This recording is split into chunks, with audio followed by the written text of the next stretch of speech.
Noita. Very few games have made me feel so frustrated with so many deaths and restarts, but also made me feel proud of fulfilling quests and secrets. A while ago, I attained the golden necklace and later the golden crown. I was so happy to get the necklace that I wanted one in real life. So, I made one. So obviously, the in-game necklace is just a bunch of pixels. So I'm kind of improvising here. I do want to have one piece for each of the orbs of true knowledge. So I'm just cutting up some boards that I had lying around. I'm not sure what they were for, but they're just random pre-cut stock from the lumber store. And from these two pieces, I'm cutting up 11 pieces for each of the orbs, and then one extra for the center. They're not exactly square. I want them to be just a little bit elongated to get kind of a gold brick shape. To get that gold brick shape, I'm setting my miter saw here to cut at an angle to give me that iconic gold ingot shape.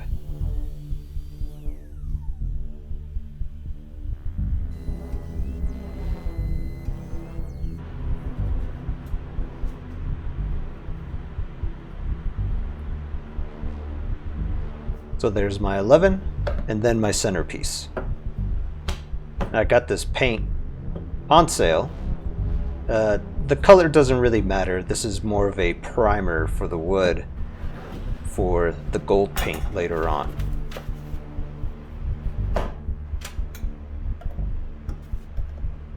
Right here I'm just doing a test piece to see how the paint is going to look. This is supposed to be an eggshell texture, which is kind of what I want to mimic that poured gold look. Right there, I'm checking out the texture, but I noticed that the grain really pops out. So I'm thinking I'll put on another coat.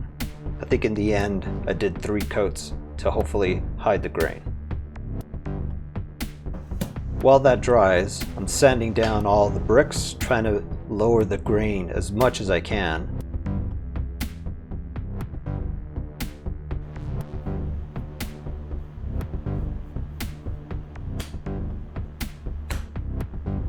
And this is pretty messy. So I made sure to have my safety equipment on and then get everything a nice cleaning.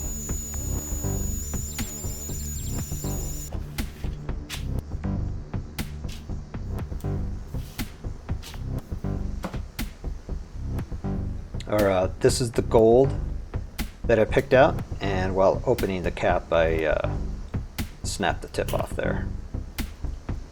I have plenty of cans laying around, so I just had to find one that matched.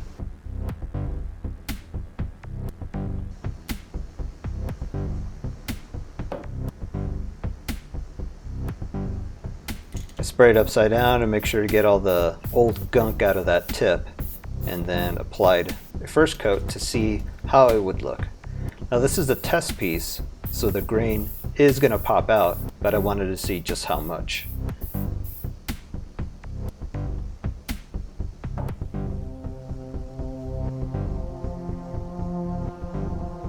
All my pieces will be smooth, but that end grain really stands out.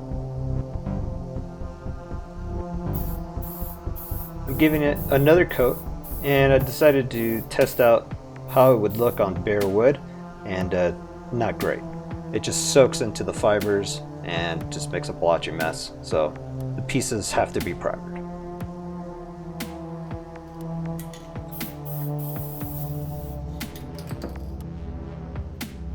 But after a few coats, the gold looks really nice, super shiny, maybe a little too shiny, but I'll fix that later on. This is how it looks under natural light. It looks great. So to figure out what to do about that end grain, I'm making another little test piece here.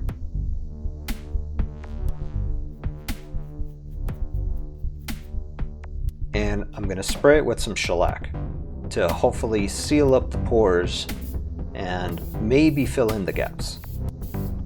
And this is the way it came out with a coat of that primer paint. So I went ahead and sprayed all the pieces with that shellac. And it did give it a nice smooth texture, but also helped to fill in some of the smaller gaps. After a little bit of cleanup and another test piece, you can see here that it's pretty smooth. The end grain is still a little bit visible, but not too bad. I decided to use some of this plastic wood. I've never used this before and it came out like Play-Doh, but it did dry and fill in all those deep gaps in the pores. So while I wait for that to fully cure, I'm going to prep all my pieces with the paint and get them drying.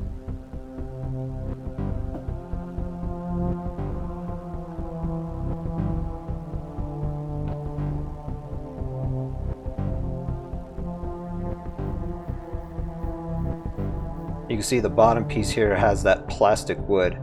Did a great job of filling in all those big gaps.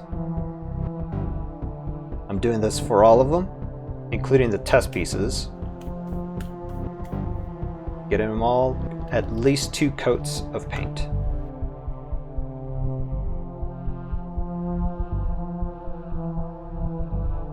I also painted the back. Didn't bother with filling in the gaps, but I did leave them to dry for quite a while. And then I went on to the gold. After a few coats, this is what it looks like. It has that texture that I wanted. It looks like poured gold. There's a couple little dents and little divots, and that's fine. For reference, this is what poured gold looks like. You can see it's not perfect, not perfectly smooth. Now I'm spraying some shellac to seal up the paint and give it a little bit of protection. And you can see that the texture is pretty nice in my opinion. Now I don't want these to just be gold bricks. I wanted to put something in the middle. So I bored out a hole, and in each piece is going to be an image of an orb of true knowledge. Now my Forstner bits didn't do quite the job that I wanted. They were really rough, but after a little bit of cleanup, it turned out okay. Some of the borders didn't come out perfectly, but I have a plan for that. I'm going to use vinyl for the orbs of true knowledge and also make a little border around the center. The inside border, however, I won't really be able to cover that up. So I'm going to use this paint that is a color shift, and it has tints of gold and some other stuff. And after doing a little bit of testing, in camera it doesn't look that impressive, but in real life it did the job. So this is what I'm going to do to kind of hide the wood where the vinyl won't cover. You can see it kind of sparkles.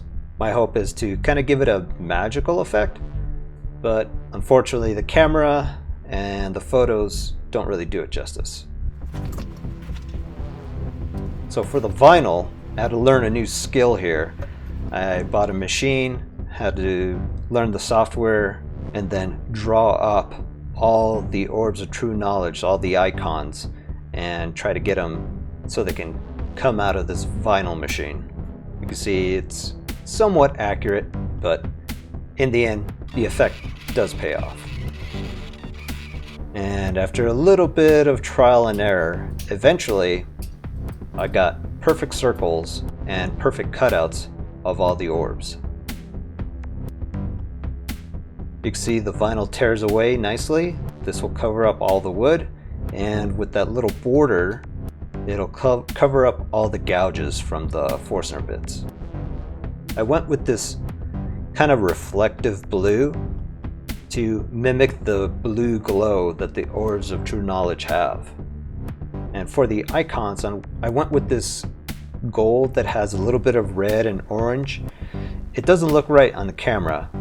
In real life, it looks pretty neat, though I'll admit that it's kind of overkill, but I fixed that later on. So here's a test piece that I sprayed with shellac to protect it and to seal it. However, after the shellac fully dried, it started to crack and kind of peel, and it gave this weird chipped effect, which I didn't like. It also changed the tint of the color. So I grabbed some of these finishing pads and pretty much scrubbed as much of the shellac as I could from the vinyl. In the end, that didn't look so great, so I just painted everything gold. You can still see all the orb's details, and it gave this a nice texture. It did look a little bit jank while it was drying, but after letting it dry and then going over it again with those finishing pads, the texture and look was really nice. So next thing, the chain. I got this off of Amazon. This is a metal chain, obviously not true gold, but the paint on it is pretty sturdy. So I just picked a link as a starting point, and I'm using these cheap picture hangers. They kind of look like gold, so they'll blend in nicely, and they're rated for 10 pounds each, so they should be more than enough to secure these blocks onto this chain. So I laid it out, and I just grabbed the nearest tool that I had to get a consistent edge distance for all of my blocks. I'm going to use the nails that came with the kit, and right here I'm marking where they're going to land. I'm going to pre-drill these, and then I also bent the hook part on these hangers to wrap around the chain. It's not coming off. I then grabbed the drill bit that's just slightly smaller than the nail and made sure that it wouldn't go past the nail, and then just drilled all my blocks. I used the hanger as a reference to make sure I get the right angle, and then I finished it off without the piece. And it was pretty secure. Everything's looking good. I debated using two, but in the end I went with one, and I'm really glad I did. I'm trying to lay out the next block here, and it's a tight fit. There was a lot of trial and error. I had to fuss around trying to find the right link. I had to lay out the chain, twist it to make sure it gets the proper look. I had to do this over and over for each and every block. Eventually though, I made it all fit. So here's the necklace all laid out. The blocks barely fit. Now I didn't just want to use the nail by itself, so I'm going to throw in some 2-part epoxy glue in here. This is JB Weld quick setting, and it comes with this cool mixing applicator. In hindsight, I should have used something slower, but it got the job done. It set so fast that I had to pour out several smaller globs to do the whole chain. I was very happy with the result. In person, they really do look like gold bricks. They sit nicely, they have a nice weight to it because I used wood and a metal chain, and it just looks great when you lay it out. In these photos, you can barely see the orbs of true knowledge in there, but in person, they actually do pop out. And while I was working on them, some of the gold started rubbing off of the vinyl, and at first I thought this was really bad, but I noticed that it only shined at certain angles, and it kind of gave it that magical glow that I was looking for. So this turned out to be a pretty pleasant surprise. In the end, super happy with my Noita necklace. However, just like in the game, I'm not done with just the necklace.